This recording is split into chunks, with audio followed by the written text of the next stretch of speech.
So this is a Commodore 64.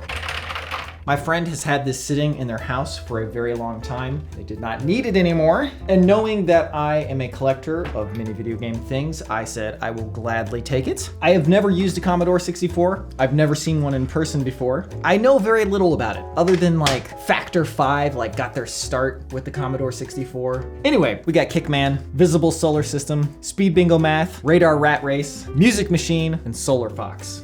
We will continue work on the 10-year anniversary episode of Adventure Archives that is over 2.5 hours long right now. It'll probably be slightly shorter than that, but will definitely be our longest episode. I need to come up with an intro for the episode. That is a very, very important part of the video, and yet oftentimes we do not put enough effort into it. And I think there's a couple of reasons for that. For one thing, we usually do it at the end of the project, where we're kind of already like ready to be done. So I need to find a way to move it to the start of the project. And the other reason is it's difficult. You have to sort through like 1,000 clips of video and somehow condense that into 15 to 30 seconds that will really grab the viewer's attention. And that task is just a little bit daunting and it's hard to get started. Once you get started, sometimes you can really get it going, but we're going to persevere and we're gonna do it today, yes.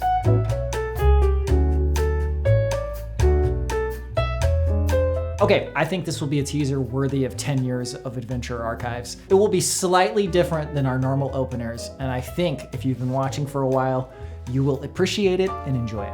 Now it's time for a run. I'm not too sure how long I've been wearing my previous shoes, those bright yellow ones, but I got the exact same model, only this is blue and neon green, which is very Evangelion kind of looking, and I like it a lot.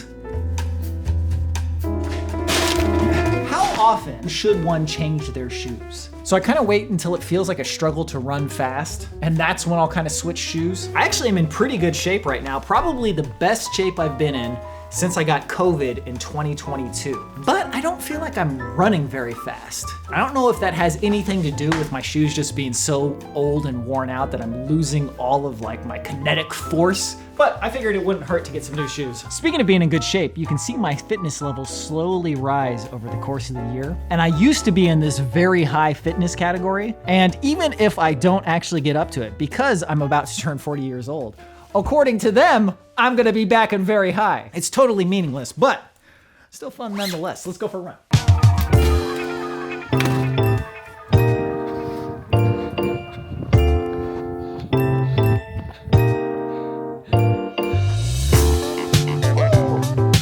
You know, there's a hierarchy to the difficulty of getting started. Probably the lowest tier is you don't know how to get started. This door here does not quite shut on its own. I don't even know how to get started on fixing a problem like that. So I'm never gonna get started. I'm never gonna do anything about that door. The next tier of difficulty in getting started with things is when you know how to start, but doing the actual work is tedious and difficult. Let's say you had a bunch of cables that were tangled up into like this big Gordian knot. It is very straightforward what you need to do, but actually doing it is not gonna be easy and it's gonna be really tedious. And then there's the third tier of difficulty getting started. So it starts off in one of the first two tiers, but then there's this added complication of you're worried about if it's going to be good enough. So the very first thing you see in our episodes is the teaser. It's like 30 seconds with some opening narration, some opening shots, and it really needs to hook the viewer, especially new viewers, but also just our current viewers, to get them excited about watching the video and to actually watch the video. When it comes to getting started on working on the teaser, I know how to get started. The actual meat and potatoes editing is very straightforward and I know what I'm doing. But the part that is paralyzing is this third tier where I'm worried about if I'm doing the best possible version that I can do. And that is what makes this difficult.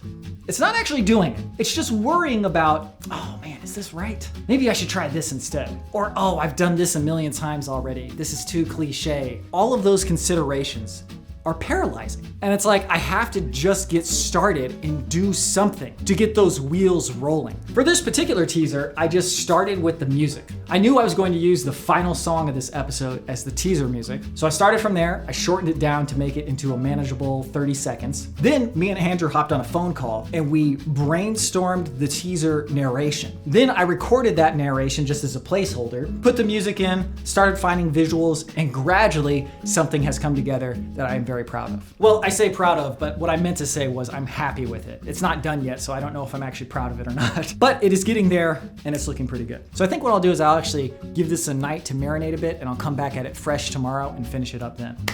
In the meantime, I got some fun stuff, both old and new. Romancing Saga 2. This apparently is a remake of a Super Famicom game. I have never played a single Romancing Saga game, but they've always looked interesting to me. And I have very specific tastes. Square Enix knows how to appeal to my tastes. So generally, if a new Square Enix game comes out, I'm getting it. And in the old camp, I went to a used video game store the other day and I got Star Wars Rebel Assault 2 for the PlayStation. I'm not sure if I've played Rebel Assault 2 or not, but my brother and I used to play Rebel Assault all the time on the PC. And I thought this would be a fun game to just play in an afternoon one day. And I also got Shadow Madness. If you do not know what this game is, here, let me set the stage for you. Final Fantasy is to Coke as Legend of Dragoon is to Pepsi, as Shadow Madness is to Big K Cola. I didn't come up with the Final Fantasy and Legend of Dragoon comparison, but I did come up with the Shadow Madness comparison, and I'm very proud of that. I actually originally said RC Cola, but RC Cola is probably being too kind to this game. This is some Big K Cola right here. Nevertheless, back in the day, I was just really intrigued by this game, and I was actually really excited to play it. I was like, oh, you know what? I really want to play this. Knockoff Final Fantasy made by an American studio, and I never did. And I figured for 25 bucks to support an independent video game shop, it's worth it. So that will do it for today's vlog. Thank you very much for watching as always. If you've got fall weather right now, I hope you're enjoying it. I love the fall, man. Feels like it changed to fall overnight. Anyway, thank you very much for watching. Hope you have a good one. See you in the next one.